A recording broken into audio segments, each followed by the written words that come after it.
tiyakapin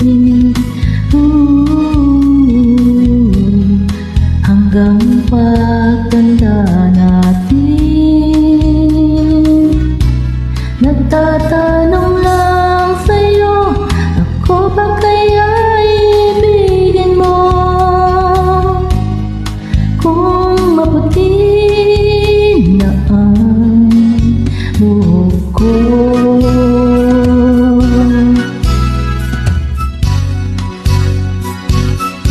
pagdating ng araw, ang iyong buhok ay puputi na rin.